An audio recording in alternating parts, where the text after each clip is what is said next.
Update. My 32 male wife, 35 female, is suggesting we open our marriage to my childhood friend. Original post. My wife and I have been together for 10 years, married for 8, and now I have 2 small kids together. She is the love of my life, and I could not imagine myself with anyone else. About 3 years into our marriage, she started to show attraction to Asian characters in the shows and movies we watched together in our weekly movie nights. At first, I brushed it off as a joke, but I realized she was serious about a month ago when we started watching Chicago Med. She joked often of wanting one of the characters, Dr. Choi, to be her doctor so he could feel her up.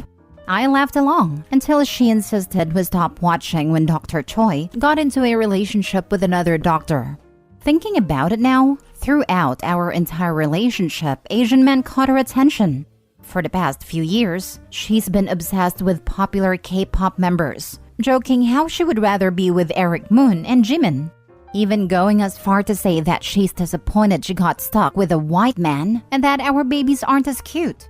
A friend of mine since childhood is Korean and visits with us often. He and my wife have become friends. I always thought she acted weird around him, but I never took it personally until last night. As I was cleaning up dinner, she put the kids to bed and asked to sit down and have a talk about something important. I was hesitant, but agreed.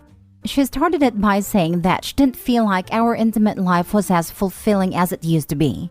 I was taken aback and asked what I could do to bring her more fulfillment. She suggested we bring in a third person into it.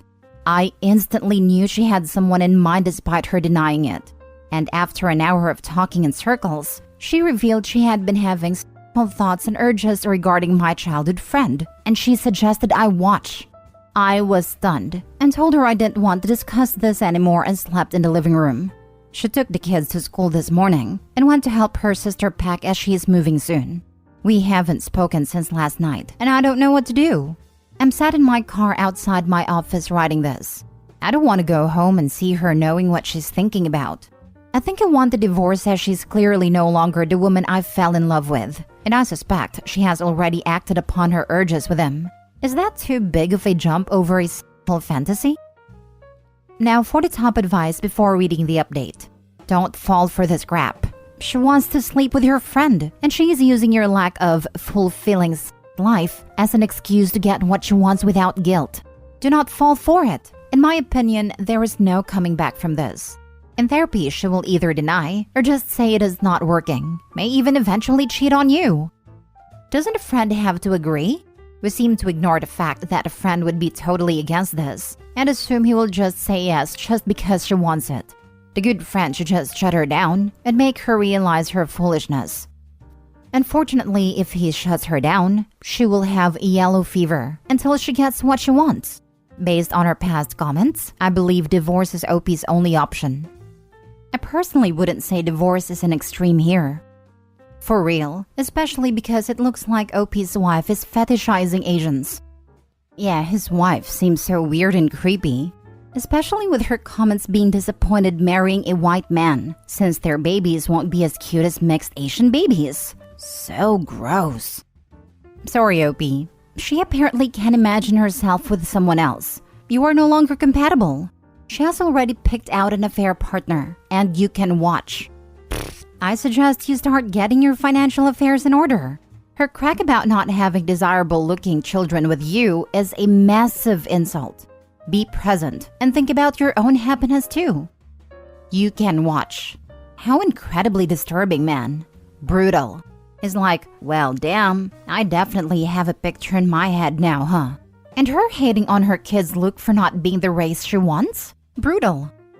Yeah, I get her talking like that about her kids recorded somehow, so that when we hit divorce court, the judge can understand how shallow her existence and priorities are. Better to not tell the kids about this, unless you're willing to breed resentment in your children towards the mother. Honestly, so much stuff wrong with this post.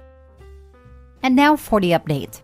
First of all, I want to thank your community for the support. I'm sorry for the late update. Things have been busy around my house. To fill you all in relatively quickly, I returned home that night and made a post, and my wife and I were still not speaking.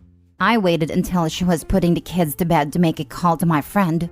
I wanted to talk to him alone. I slipped outside and made a call, and I told him everything. He told me he was so sorry for me and that my wife's behavior was disgusting.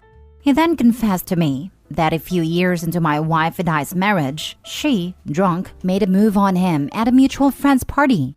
It began as flirting, and my friend was not entertaining it. She kissed him, and he left the party early. I asked him why he never told me about it, and he said he didn't want to ruin our marriage over something she did while drunk. They never spoke about it and continued as normal friends. Now that a week has passed, I've figured out that his party aligns with the start of her strange behavior towards Asian men in media. I thanked him for sharing this with me and hung up. I immediately went inside and confronted my wife. I was officially disgusted with her for pushing a kiss on my friend and suggesting I watch her be with him. I told her exactly how I was feeling and what my friend had told me. My wife admitted she only asked to open our bedroom to him because she has had feelings for him for years and wanted to keep herself from cheating on me. I explained that she already had and wrecked the foundation of our relationship. I told her we were divorcing and not to try and stop me, as was not changing my mind. In the last week, I've been staying with friends and family. She has done nothing but harass me via my number, and I am proud to say I have given her no attention. I see her still while stopping by my house during the day for my kids. They are too young to understand what's going on, and as I mentioned in my last post, they attended a daycare/schooling program for young children during the summer, and as a result, I never spend long in the house, and typically leave while taking them there. She won't mention it in front of them, so it hasn't been an issue. I've been seeking out a lawyer for divorce proceedings and looking for an apartment in my kids' school district. I feel freed. Many of you were right. Our marriage has been dead for a very long time. I'm not sure if I can ever see my friend the same way. I want to start therapy and try to work on it. He's been a very close friend since childhood, and I would hate to lose him. My friends and family have been very supportive, so have most of you on Reddit. You've helped me very much and made me feel valid in my feelings. I thank you all for that. Since no one mentioned this, if you own the house, go back to it immediately. If you don't, you will be seen as abandoning the house and kids. This will mess up your alimony and child support. Judges do not look kindly on this. Get back to the house. Thank you for telling me this. I only do not sleep at the house.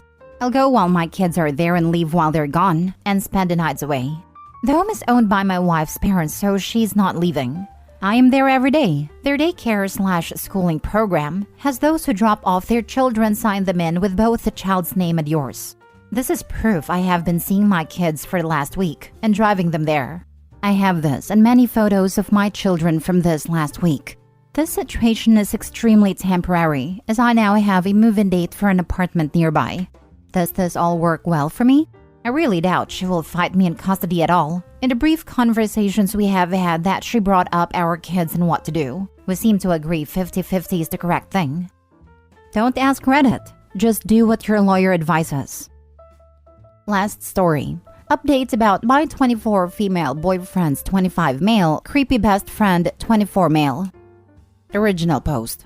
I've been dating my boyfriend for 3 years, and we've been living together for the past 6 months. My boyfriend has a childhood friend. They've been best friends forever. They've been friends from elementary school. He's been there for my boyfriend through his mother's protracted illness and eventual death. During a time period where we hadn't met yet, he's like a brother to my boyfriend. My boyfriend speaks of him with a lot of respect and affection. The three of us hang out a lot, but this best friend of his is a bit of a... I'll let you pick the right word after I describe him to you. His relationships never last. One of the girls he dated was going to call the cops on him because he hit her and verbally abused her. He called my boyfriend, who then proceeded to talk her down and convince her not to go to the cops. My boyfriend then promised her that his friend would never bother her anymore. The whole thing threw me off, but I know my boyfriend. He is a gem of a person. The only reason that girl didn't press charges against his friend was because she knew she would trust my boyfriend to protect her and keep his word. I wanted to have nothing to do with his friend after that incident, but my boyfriend explained his friend's complicated past to me and rationalized his behavior. I let my boyfriend hang out with him, but I myself stayed away from him. Things eventually got better. His friend got therapy and seemed to be doing well. So for the sake of my boyfriend, I let him back into our lives. That was a mistake. Now that we've moved in together, I feel like his friend visits too often. He would order me around in our house. Get me this, get me that. My boyfriend would immediately smooth the situation by getting him that himself. One day, when I snapped at his friend, he told my boyfriend right in front of me, get her under control. And my boyfriend apologized to him. Then after he left, apologized to me for taking his side. I was left so confused and bewildered. The worst part is, the way his friend looks at me. It just feels disgusting and wrong. I don't feel comfortable wearing shorts or sleeveless tops or low-cut tops in my own home when he visits. We have a 3-seater couch in our living room and 2 single-seaters. If I'm on the 3-seater, he would come sit right next to me. I've told my boyfriend this many times and he stopped inviting him over. But that hasn't stopped his friend from coming over uninvited.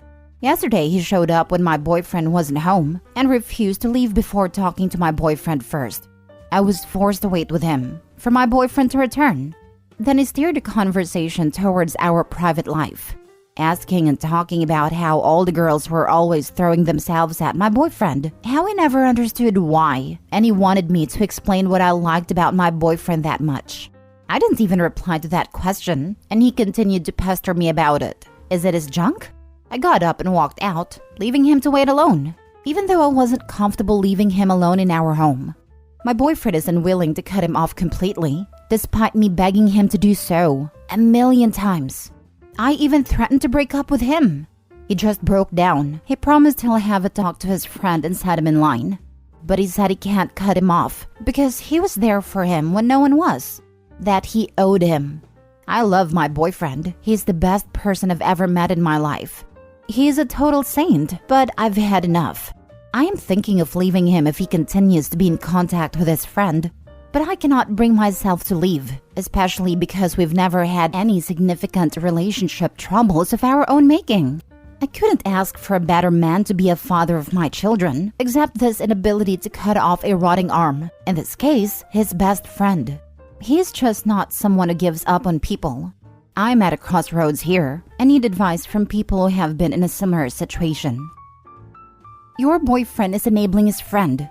I've had a complicated past, but I'm not an ass towards other people, because having a bad history isn't an excuse to be one. He should be challenging his friend's behavior instead of tiptoeing around it, and literally getting him out of trouble. Honestly, I don't blame you for wanting to walk. I don't think I could have stayed with someone knowing they had prevented a woman who had been assaulted from calling the cops. It's one thing to be a nice guy, it's another thing to be a doormat and enable bad behavior. Yes, OP's boyfriend is not a gem of a person if he chooses to surround himself with people like this. He is an apologist and enables his terrible behavior. I cannot get past the part where boyfriend protected and excused a woman beater, and you allowed it. This alone is not okay, a huge red flag, and that you so easily move on from it as an issue is not okay.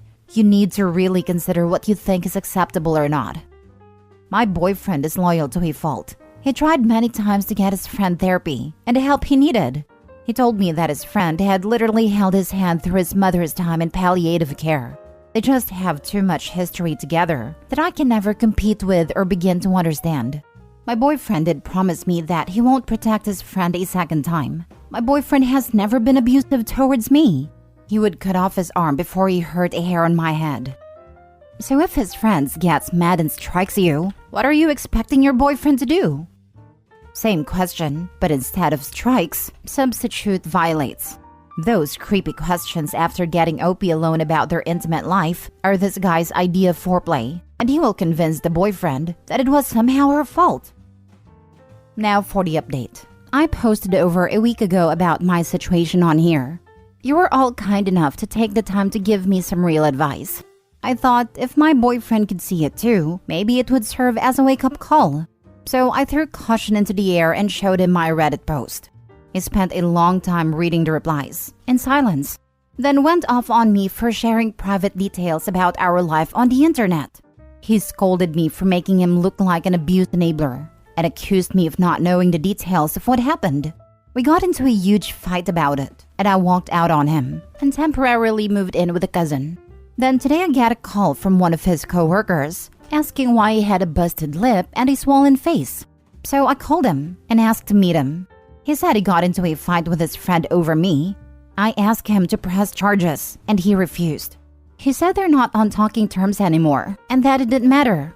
However, he said he can't overlook the fact that I posted about him on the internet instead of talking to him, when in reality, that's all I've been doing for the past few years. I can't get past the fact that he is still unwilling to press charges on his friend after becoming his victim. So we decided to break it off. We haven't figured out what we're going to do about the apartment or anything. I am just crushed. I thought being away from me would finally bring him to his senses, but turns out I was asking too much. I really hope I did the right thing.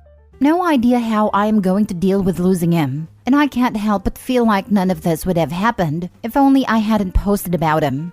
I'm still not sure if this is a good thing. I guess only time will tell. I feel horrible about myself, but here I am doing it all over again. I could really use some words of wisdom right now. Your story gave me chills. Guys like that creep are extremely dangerous, so breaking up with your boyfriend, who brings these kind of dangerous people in your life, was the best thing you did. Trust me, you will be extremely grateful for the choice you made. I am positive your boyfriend agrees with everything you wrote and all the advice you got in your previous post. Otherwise, he wouldn't go and fight with that creep. He is only angry because reading your post made him realize what kind of person he has been, and he didn't like it. And instead of acknowledging his flaws and working on them, he is blaming you and getting angry at you. He is only trying to comfort his wounded ego. Exactly. OP, I'm glad it was the boyfriend who got the bruises and not you. I didn't read the original and I don't need to, at least to recognize that it's best you two split. I don't know what context would make any of this okay. It's probably best long-term that you two go your separate ways. Even though it sucks and definitely was not what you expected. It's going to take some time for me to get back on my feet and sort out my feelings. If he had just asked me to come back, I would have willingly complied. But I suppose it's all for the best. Honestly, it's karma he got his ass beat by that abuser. Cosmic intervention. You still have the love blindfold on maybe, which is understandable. But I hope you get to the point where you understand how horrific it is that he is so awful and enabling that, even after getting beat, he's still too obtuse to give consequences to that abuser. You are free from the enabler and abuser and free to find peace and comfort.